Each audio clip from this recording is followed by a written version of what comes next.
ओम नमो भगवते वासुदेवाय नमः। कार्तिक मास के महात्म्य की कथा, अध्याय 10वां। कार्तिक व्रत के पुण्यदान से एक राक्षसी का उद्धार। नारद जी कहते हैं, कार्तिक के उद्यापन में तुलसी के मूल प्रदेश में भगवान विष्णु की पूजा की जाती है, क्योंकि वह उन्हें अधिक प्रीति प्रदान करने वाली मानी गई है। राजन, जिसके घर में तुलसी वन है वह घर तीर्थ स्वरूप है। वहाँ यमराज के दूत नहीं आते। तुलसी का वन सदा सब पापों का नाश करने वाला तथा अभीष्ट कामनाओं को देने वाला है। जो श्रेष्ठ मनुष्य तुलसी का बगीचा लगाते हैं वे यमराज को नहीं देखते। नर्मदा का दर्शन, गंगा का स्नान और तुलसी वन का संसर्ग, ये तीनों एक समान कहे गए हैं। जो तुलसी की मंजरी से संयुक्त होकर प्राण त्याग करता है वह सैकड़ों पापों से युक्त हो तो भी यमराज उसकी ओर नहीं देखते। जो मनुष्य आंवले के फलों और तुलसी के पत्तों से मिश्रित जल के द्वारा स्नान करता है उसे गंगा स्नान करने का फल प्राप्त होता है। पूर्व काल की बात है। सहय पर्वत पर करवीरपुर में धर्मदत्त नाम से विख्यात कोई धर्मज्ञ ब्राह्मण थे। एक दिन कार्तिक मास में भगवान विष्णु के समीप जागरण करने के लिए वे भगवान के मंदिर की ओर चले। उस समय एक पहर रात बाकी थी। भगवान के पूजन की सामग्री साथ लिए जाते हुए ब्राह्मण ने मार्ग में देखा, एक भयंकर राक्षसी आ रही है।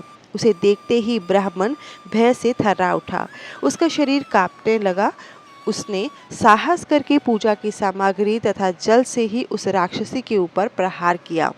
उसने हरिनाम का स्मरण करके तुलसी दल मिश्रित जल से उसको मारा था, इसलिए उसका सारा पातक नष्ट हो गया। अब उसे अपने पूर्व जन्म के कर्मों के परिणाम स्वरूप प्राप्त हुई दुर्दशा का स्मरण हो आया।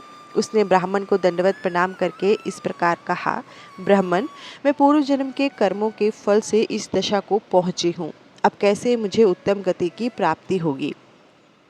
धर्मदत्त ने पूछा, किस कर्म के फल से तुम इस दशा को पहुंची हो? कहाँ की रहने वाली हो?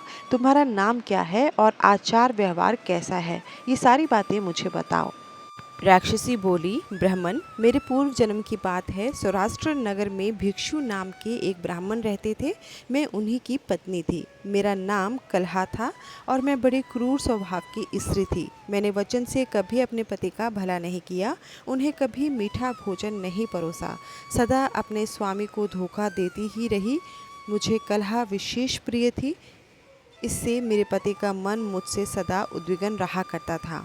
अंततोगत्वा उन्होंने दूसरी स्त्री से विवाह करने का निश्चय कर लिया। तब मैंने विष खाकर अपने प्राण त्याग दिए। फिर यमराज के दूत आए और मुझे बांधकर पीटते हुए यमलोक में ले गए। वहाँ यमराज ने मुझे देखकर चित्रगुप्त से कहा, चित्रगुप्त, देखो तो सही इसने कैसा कर्म किया है। जैसा इसका कर्म हो उसके अनुसार यह शुभ या अशुभ प्राप्त करे। चित्रगुप्त ने कहा, इसका किया हुआ कोई भी शुभ कर्म नहीं है। यह स्वयं मिठाइयाँ उड़ाती थी और अपने स्वामी को उसमें से कुछ भी नहीं देती थी। इसने सदा अपने स्वामी से द्वेष किया है, इसलिए यह चमकादुरी होकर रहे तथा सदा कलह में इसकी प्रवृत्ति रही है, इसलिए यह विष्टाभोजी सुकरी की योनि में रहे। जिस बर्तन में भोजन बनाया जाता है उसी में यह सदा केली खाया करती थी, अतः उसके दोष से यह अपने ही संतान का भक्षण करने वाली बिल्ली हो। इसने अपने पति को निमित्त बनाकर आत्मघात किया है, इसलिए यह अत्यंत निंदनीय स्त्री प्रेत के शरीर में भी कुछ काल तक अकेली ही रहे। इसे यमदूतों के द्वारा निर्जल प्रदेश में भेज देना चाहिए। वहाँ दीर्घ काल तक यह प्रेत के शरीर में निवास करे। उसके बाद यह पापिनी शेष 3 योनियों का भी उपभोग करेगी। राक्षसी कहती है, विप्रवर, मैं वही पाणिनि कलहा हूँ। इस प्रेत शरीर में आए मुझे 500 वर्ष व्यतीत हो चुके हैं। मैं सदा भूख प्यास से पीड़ित रहा करती हूँ। एक बनिए के शरीर में प्रवेश करके मैं इस दक्षिण देश में कृष्णा और वेणी के संगम तक आई हूँ। ज्यों ही संगम तट पर पहुंची त्यों ही भगवान शिव और विष्णु के पार्षदों ने मुझे बलपूर्वक उसके शरीर से दूर भगा दिया। तब से मैं भूख का कष्ट सहन करती हुई इधर उधर घूम रही हूँ।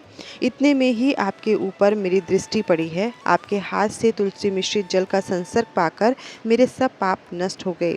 द्विजश्रेष्ठ, अब आप भी कोई उपाय कीजिए। बताइए, मैं इस प्रेत शरीर से और भविष्य में होने वाली भयंकर 3 योनियों से किस प्रकार मुक्त होंगी?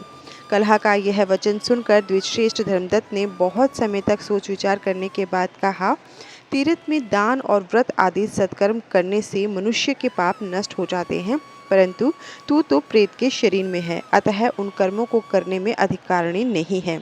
इसलिए मैंने जन्म से लेकर अब तक जो कार्तिक का व्रत किया है, उसके पुण्य का आधा भाग मैं तुझे देता हूँ, तू उसी से सद्गति को प्राप्त हो जा। यूँ कहकर धर्मदत्त ने द्वादशाक्षर मंत्र का श्रवण कराते हुए तुलसी मिश्रित जल से ज्यों ही उसका अभिषेक किया, त्यों ही वह प्रेत योनि से मुक्त हो प्रज्वलित अग्निशिखा के समान तेजस्विनी एवं दिव्य रूपिणी देवी हो गई और सौंदर्य में लक्ष्मी जी की समानता करने लगी। तदनंतर उसने भूमि पर दंड की भांति गिरकर ब्राह्मण देवता को प्रणाम किया और हर्ष गदगद वाणी से कहा, द्विजश्रेष्ठ, आपके प्रसाद से आज मैं इस नरक से छुटकारा पा गई। मैं पाप के समुद्र में डूब रही थी, आप मेरे लिए नौका के समान हो गए। वह इस प्रकार ब्राह्मण से कह ही रही थी कि आकाश से एक दिव्य विमान उतरता दिखाई दिया। वह अत्यंत प्रकाशमान और विष्णु रूपधारी पार्षदों से युक्त था। विमान के द्वार पर खड़े हुए पुण्यशील और सुशील ने उस देवी को उठाकर श्रेष्ठ विमान पर चढ़ाया।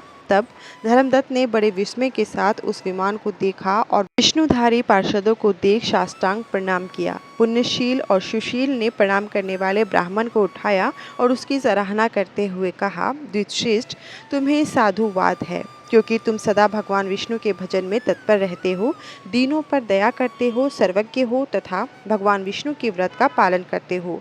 तुमने बचपन से लेकर अब तक जो कार्तिक व्रत का अनुष्ठान किया है, उसके आधे भाग का दान करने से तुम्हें दूना पुण्य प्राप्त हुआ है और इसके सैकड़ों जन्मों के पाप नष्ट हो गए हैं।